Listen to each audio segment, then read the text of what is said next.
kabar terkini Borneo Sinar TV, bersama saya, Yuni Puspita, Selasa 17 Maret 2026. 2 dekade terkubur, sebuah skandal besar penguasaan lahan di Kabupaten Berau akhirnya meledak ke permukaan. Raksasa pertambangan PT Berau Coal resmi dilaporkan ke Polda Kalimantan Timur atas dugaan praktik mafia dokumen yang mencoreng logika hukum. Bukan sekadar sengketa lahan biasa, laporan ini mengungkap fakta mencengangkan. Adanya dokumen pelepasan tanah yang diduga dipalsukan dengan mencatut tanda tangan seorang balita berusia 4 tahun. Bagaimana mungkin seorang anak kecil kehilangan hak atas tanahnya? Bahkan sebelum ia bisa membaca, simak laporan selengkapnya.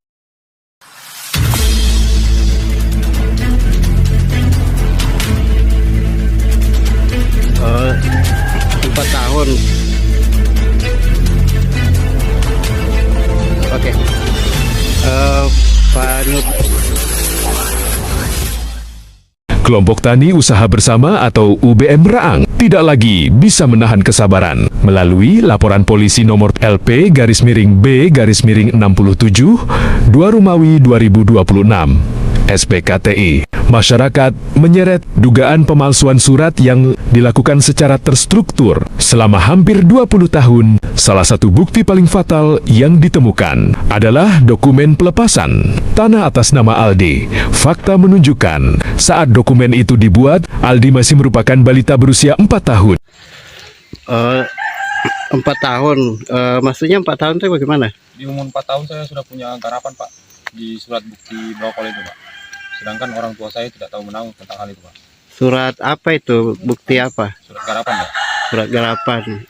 Dijadikan bukti perusahaan. Siap.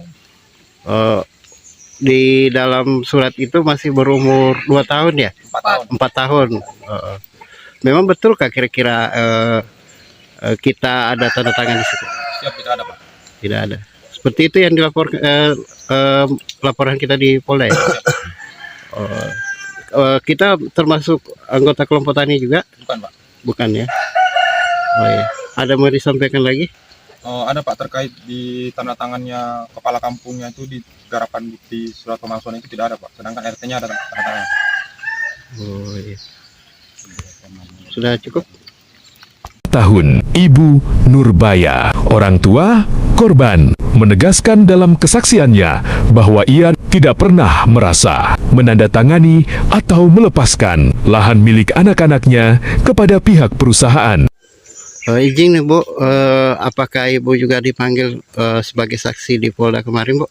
Ya, mengenai garapan yang anak saya ini, Oh. yang 4 tahun sama 2 tahun. Gitu. Sementara itu saya tidak pernah merasa membuatkan anak saya garapan. Kok ada garapan muncul gara sama anak saya ini, Oh gitu. yang umur 2 tahun sama 4 tahun. Itu aja yang ditanyakan kemarin di Kapolda.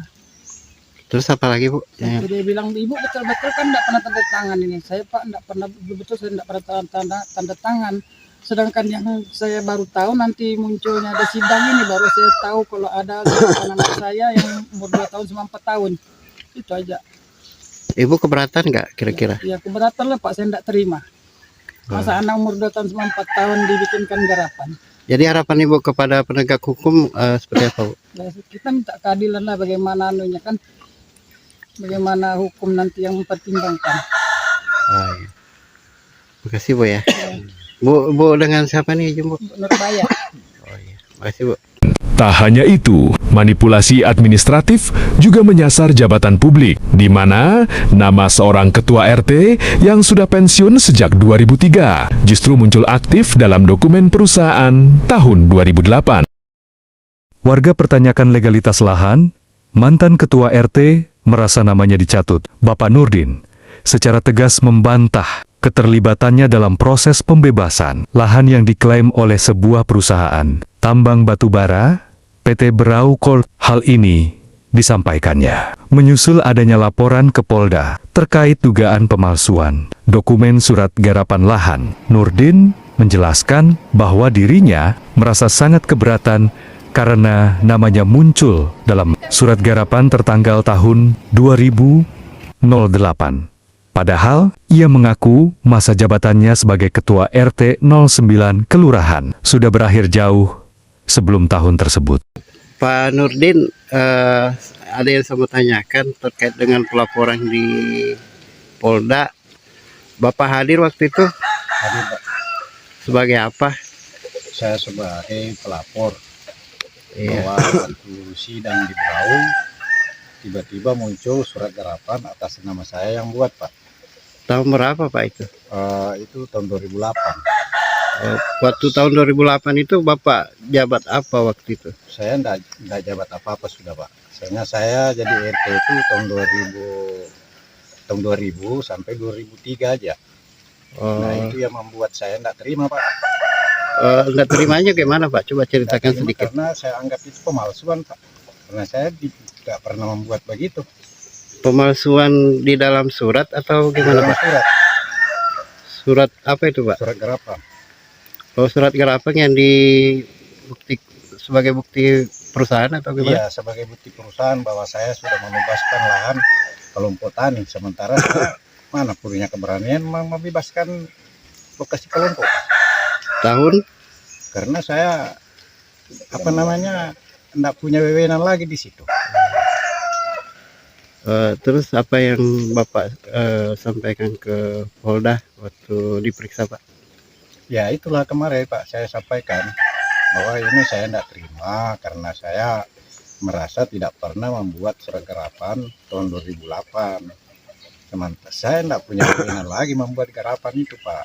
Karena saya masa jabatan saya cuma sampai 2003 Sebagai RT berapa Pak? sebagai RT 9 RT 9 Meraan ya? Apa? Barang ya.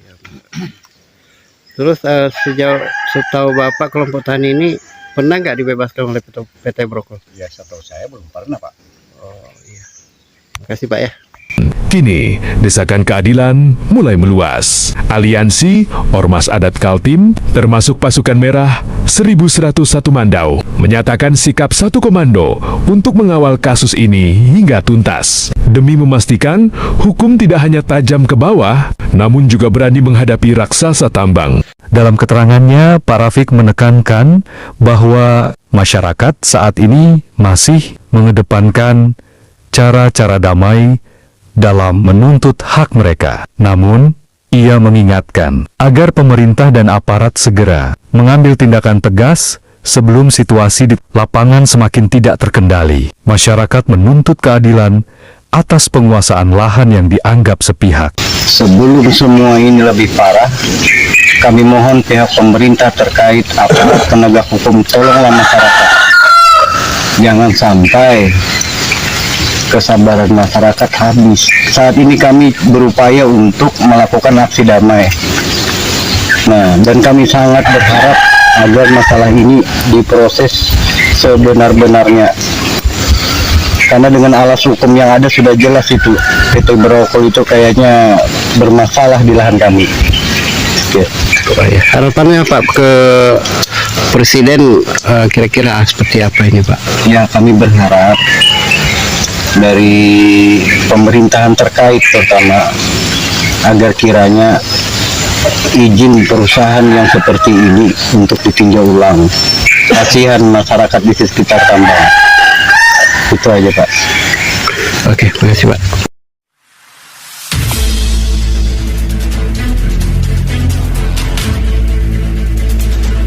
Oh, 4 tahun. Kini bola panas berada di tangan penyidik Polda Kaltim. Publik menanti keberanian aparat untuk membongkar siapa saja aktor di balik rekayasa dokumen yang telah menyengsarakan petani Meraang selama 20 tahun ini. Kami akan terus mengawal kasus ini untuk Anda. Saya Yuni Puspita, mewakili tim redaksi Borneo Sinar TV pamit undur diri. Selamat siang, sampai jumpa.